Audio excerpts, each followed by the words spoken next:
Watching this right now, anybody at home, don't be sorry. Everything happens for a reason. Man, when you follow your heart, you always win, no matter what it is.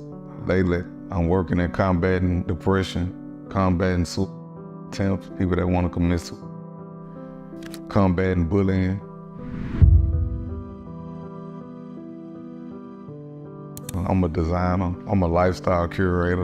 I'm just big on that, like emotional intelligence, being addicted to self-improvement. Like that's my thing now, like learning how to surrender.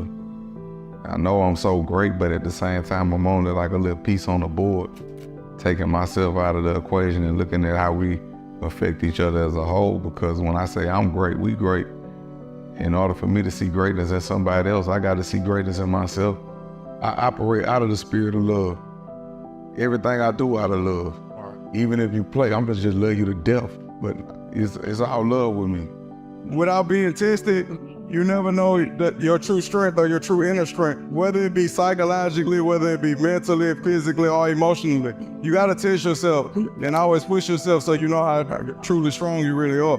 I always been a sacrificial lamb, and I ain't even playing victim. I know I'm hard to deal with. I know I don't communicate for fear of people judging me or for fear of you taking my vulnerability and using it against me. I don't get close to people for fear you taking my loyalty and using it against me, because I could be honest with you, every time I went to jail, it was for somebody else.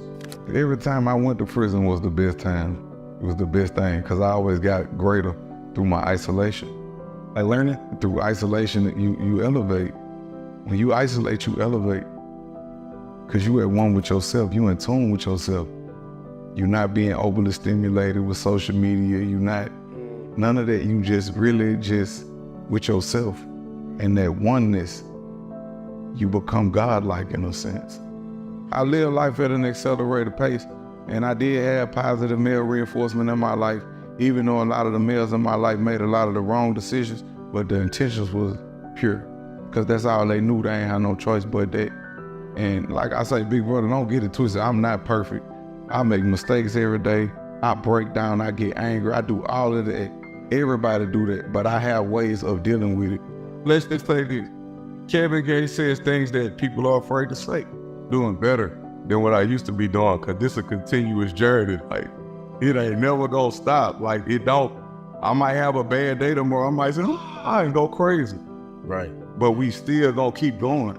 Like I tell people, healing is a journey. You don't just heal in one session. Yeah. You gotta always put in the work. Like, I ain't supposed to be sitting here keeping self-inventory while I'm talking to you. Right. But I do that because I got to. Because I'm human. And I don't judge people because I know I ain't got no room to judge nobody. We just think less of ourselves, but I ain't made a bar of myself. I never do no more negative self-talk. I never doubt myself, beat myself up for past mistakes. And what's been helping me when I do my self-inventory checks, like any mistake, like you ever made a mistake and you think back and you kind of cringe, like, man, I should have did. I go back and forgive myself. Yeah. Because I like to exhibit emotional intelligence with anything that I'm dealing with in life. Okay. Yeah, I like emotional intelligence because I was just reading that every time we have an emotion, it's related to a chemical release in our body that causes that emotion that we're experiencing at the time. So instead of asking me, why am I feeling like this, how I'm feeling, why am I experiencing this emotion, it helps you navigate emotional intelligence. Like if somebody disrespect me, did he really disrespect me? Was it an imminent threat? What morals or principles did I compromise by him doing what he did? Like I asked myself, why was it triggering? Is it something that happened in my past? Is it a past traumatic reaction as opposed to a response? So it's just about emotional intelligence for me, keeping that self-inventory. Because a lot of times we don't understand vision. We don't understand that. We don't understand emotional detox. And I'm not gonna say I let bad experiences frame me. Like I learned from somebody, don't change who you are, change who you good to. But my thing is I just do it in a broader spectrum now, so I don't hone in on just one individual. But if I done had people around me that I done gave them the game, I like really gave them the game. And like I'm super proud of them, whatever. But sometimes some people can love you so much they could love you so much that their pure existence will be shattered if you don't disappear. They got people like that. Like they can love you so much, emulate everything you do so much, but by you still existing, it shatters who they want to be. And it been like that my whole life in my neighborhood, not the cop, been in the streets my whole life. So I got a bunch of like people that y'all watch me do these things in the streets and emulated me in everything that y'all do. From accent to walk, talk, everything. I cry 3-4 times a day, I don't care. I done been through so much past traumatic experience that we suppress. As men, we have to be so tough all the time that we never release. It's been years of this. I've been through the worst of the worst. Because I always looked at having a family like winning. That's how I always looked at that, like wife, children, that's winning to me. Like having a million multiple females, that wasn't never winning to me. That's the person that I always been, was family and children. Like that's how I was raised, kind of old fashioned.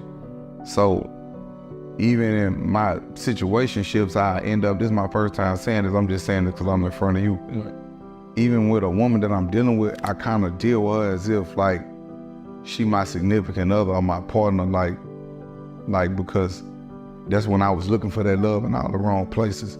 Before I start putting that love back into myself, it's so easy for me to pour into other people. And when I do finally pour into myself, I kind of feel wrong for doing so. One of the biggest things about me, I had learned how to just laugh at myself. Because I used to operate out of the fear of what people think about me or what they gonna say. I like, Kevin, you're funny. And I just laugh at myself now. Man, I used to be afraid to make mistakes in front of people. Try to make every answer sound politically correct. And no, man, I'm living life. People aren't perfect. People are people. People feel real emotions, have real thoughts. It's okay to have fun. It's okay to loosen up. It's okay to get just how I'm living. You don't take a chance. You ain't had a chance. You're making a plan to lose. Right. Took an advance to pay them back. I made an advance to move. I know how to stand and greet a man whenever he walk in the room. Because it make me feel good to give another man that respect. The world isn't as it is. It's as we see it. It's as we see it. We are reflections of one another. Your spirit is already holy. Right. Out of 5 billion sperms, you was the one that made it. And if you stop evolving, then you die. Yeah, you gotta keep growing. You gotta keep growing. If you stay stagnant, you stop growing, and anything not growing is dead. When you leave, the only thing left that you leave behind is your name. So I'd rather a good name over multiple riches and things of that nature. Best things in life are really free. It's once we change our perspective, that's when miracles really